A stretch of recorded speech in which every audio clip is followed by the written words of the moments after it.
हमारा मुस्लिम समाज का जो प्रतिनिध जागरूक है उसकी अगुवाई में हम काम करते हैं। और आज यहाँ पर पहुंचे हैं उसी कड़ी में बाबा साहब अम्बेडकर के माल्यार्पण किया। ये सौभाग्य प्राप्त हुआ। सामान्य साथियों, बहुजन मिशन मूवमेंट के जो अगुवाकार रहे हैं, सर्वप्रथम ज्योतिबा फूले, सावित्रीबाई फूले, छत्रपति साहूजी महाराज, पेरियार रामास्वामी नायकर, संत कबीर, ललई सिंह यादव, तमाम हमारे बीच जब हम निगाह डालते हैं मिशन मूवमेंट पे, तो सबसे पहले जिन लोगों ने ये मिशन मूवमेंट को चलाया था उनको याद करना जरूरी होता है, लाजमी। और इन लोगों से प्रेरणा ली जिनको हम आज अपना भगवान मानते हैं, डॉक्टर B.R. अम्बेडकर, जिन्होंने इन सब लोगों से सीख ली और गौतम बुद्ध की आइडियोलॉजी, धार्मिक आइडियोलॉजी को उन्होंने स्वीकार किया। उनको नमन करता हूं। और बाबा साहब अम्बेडकर के मिशन मूवमेंट को धरती पर उतारने वाले और बहुजन समाज के लोगों को एक दिशा देने वाले, राजनीतिक दिशा देने वाले मान्यवर कांशीराम साहब, आज उनको नमन करता हूँ। और इसके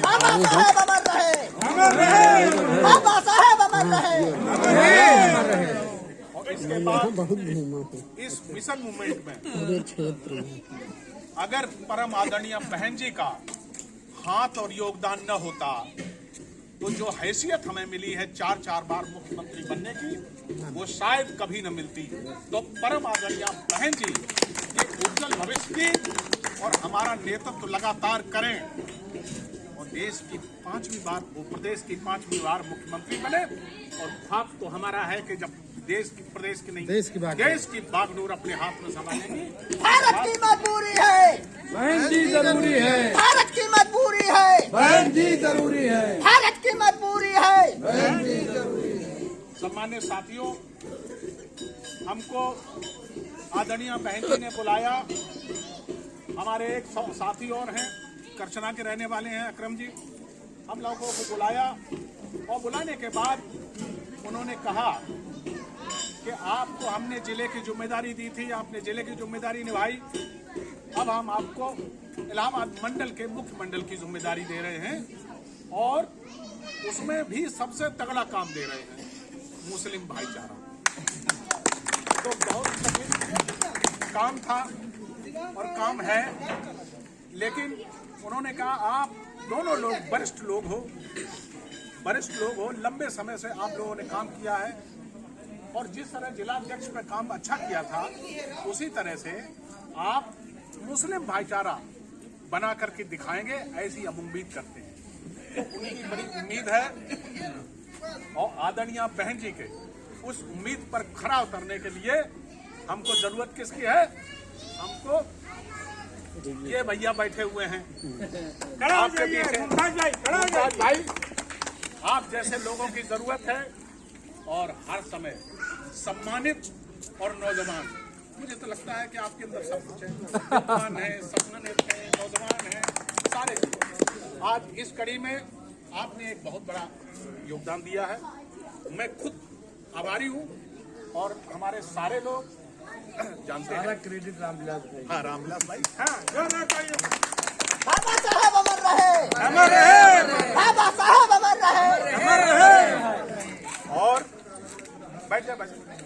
और दूसरी चीज, मुसलमान समाज के पास जब हम जाते हैं तो राव मैंने मीटिंग की तो उन्होंने मुझसे कहा कि आप अपने समाज को पहले समेट लो।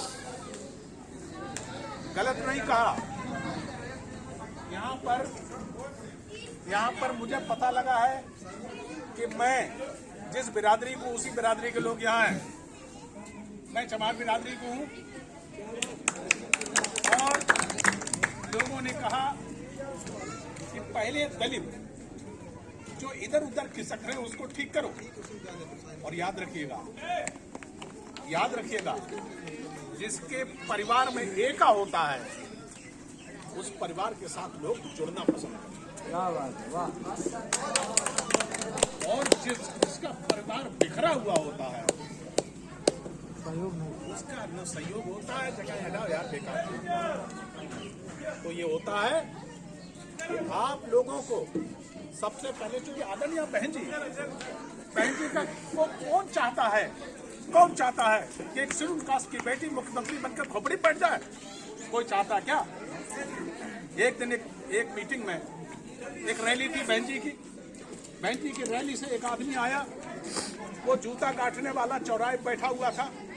एक बड़े साहब आए, ये वाले ठाकुर साहब आए, उन्होंने कहा कि रामलाल बहन जी की मीटिंग से लौट के आया है, कुछ पाया क्या?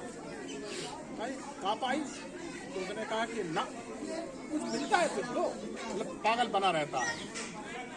तो उसने कहा ठाकुर साहब बुरा न मानो, तो एक बात कही न कह लो, एक बात बताए, बुरा न मानना, बुरा न मानेंगे। कहीं देखा तुम लोग हमारी परछाई से दूर भागते थे, वो दिन भी देखा है। और आदरणीय बहन जी जब मंच में खड़ी थी, जो हमसे दूर भागते थे, बड़ी बड़ी पहुंच और बड़े बड़े चंदनधारी बहन जी के जब पैर काटते थे वो हमें मिला। भगवतवाद पार्टी जिंदाबाद, भगवतवाद पार्टी जिंदाबाद, जिंदाबाद जिंदाबाद। बाबा साहेब अमर रहे। ये दलित स्वाभिमान सब कुछ आपको मिल सकता है, लेकिन यही चीज नहीं मिलती। आपको लोग आपको नीचे चपरासी कुर्सी मिल जाए, किसी को कोई तकलीफ नहीं, लेकिन कलेक्टर ना होना चाहिए। और कलेक्टर ही मिल गई तो मंत्री नहीं होना चाहिए, और मंत्री हो जाओ तो मुख्यमंत्री कदापि नहीं, भागदौड़ नहीं। लेकिन परम आदरणीय बहन जी ने मुख्यमंत्री बना करके हम सब लोगों का सीना चौड़ा किया है। तो इसलिए अपनी ये बहन जो दलित स्वाभिमान की प्रतीक है, उस बहन के लिए हमने कहा कि मैं नौकरी करता था, और नौकरी करने के बाद लोगों ने कहा कि आप तो नौकरी करते हो, पेंशन मिलती, काय पार्टी में मरे जा रहे हो? हमने कहा नहीं, हम जब नौकरी करते थे, अजय भाई बैठे हुए हैं मेरे साथी, जब नौकरी करते थे, ये बैठे हुए भैया आकाशवाणी वाले, जब नौकरी करते थे तब भी पार्टी को पैसा देते थे, तब भी पार्टी के लिए काम करते थे। और आज जब रिटायर हो गए तो उम्र भले बढ़ रही हो, लेकिन बहुजन समाज का सिपाही कभी कमजोर नहीं होता है। तो मैंने कहा नहीं, अभी मेरे अंदर जान है, तुम्हारे हाथ, इसलिए मैं कहता हूं कि बहुजन समाज के लोगों, तुम्हारे हाथ हमारे हाथ में रहें, हमारे हाथ तुम्हारे हाथ में रहें। फिर चाहे हम कितने भी बुरे हालात में रहें, और डाल से टूटे सूखे पत्ते नहीं जो बिखर जाएंगे, डाल से सूखे टूटे पत्ते नहीं जो बिखर जाएंगे। हम लोग कहते हैं कि आंधियों से कह दो औकात में रहें, आंधियों से औकात में। तो हम ये कह रहे हैं कि हम दूसरे लोगों को चुनौती दें, वो हमें चुनौती देते हैं कि तुम्हारे वोट को लूट लिया, तुम्हारे वोट को 5 किलो राशन पर लूट लिया। मित्रों, बहुत मुश्किल से यह कारवा यहाँ तक आया है। इस कारवा को अगर पीछे चला गया तो पता नहीं कौन काशीराम और मायावती आएंगे। हो सकता है कि दलाल आए, जैसे पासवान जी दूसरे के झंडा लेके घुस जाते थे, लेकिन आपकी बात करने वाला शायद कोई आएगा नहीं। और ये बैठे सुखरूल भाई बैठे हुए हैं, इन सब लोगों के नेतृत्व में हमने भी काम किया है। तो हम कहते हैं कि हम कलेक्टर बनेंगे और चीफ मिनिस्टर बनेंगे। हमको इससे नीचे को कुछ पसंद नहीं है। इन्हीं सब बातों के साथ मैं आप लोगों से अनुरोध करूंगा, आप लोग बहुजन समाज पार्टी के बैनर तले जिनका SIR फॉर्म नहीं भरा गया हो, अरे आप बताओ किसका किसका भर गया है? SIR फॉर्म सबका भर गया कि नहीं भर गया? महिलाओं से कर आप पूछ लें, हो गया SIR फॉर्म न भर गया हो तो SIR फॉर्म भर दें और बहुजन समाज के हाथी निशान के लिए आप लोग वोट देने के लिए तैयार रहें। जय भीम, जय भारत, जय बहुजन।